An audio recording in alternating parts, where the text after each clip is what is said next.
Ito, tinitrim na.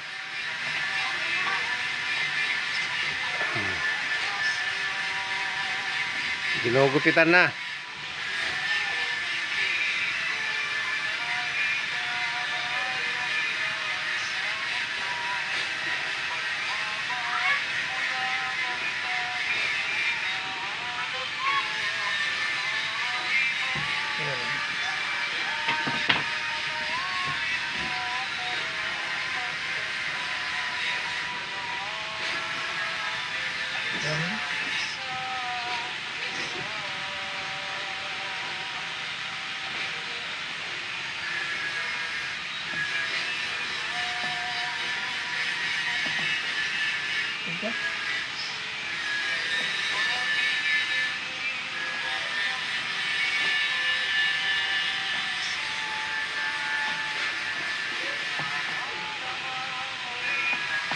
Medyo matagal lang i-trim kasi matigas.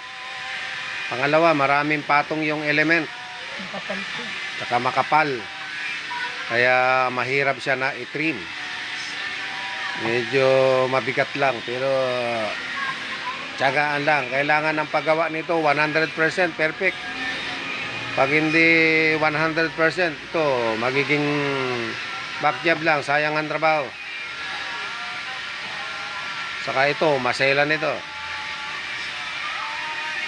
Hindi po pwede na ganun lang kasi ito nag-handle ng pressure na 140 PSI or 120. Ayan, mababa niya.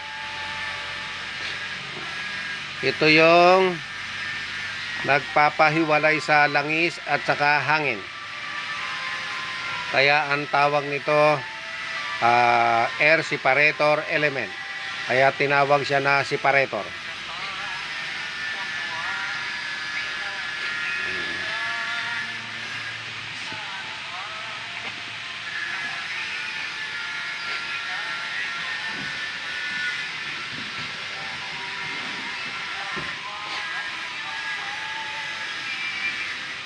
Ito, papakita ko sa inyo ulit ito. Pag na-trim na, ilalagay na doon sa kanyang housing.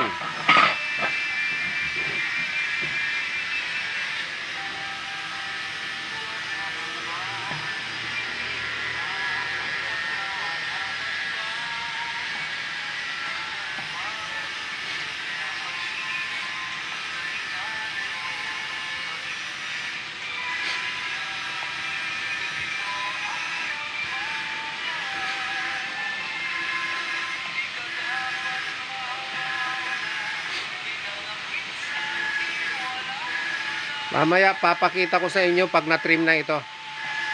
Para makita nyo malinis na. Sa ngayon hindi pa. Marami pang proseso sa paggawa na to na pagtitrim. Pakita ko sa inyo ulit mamaya.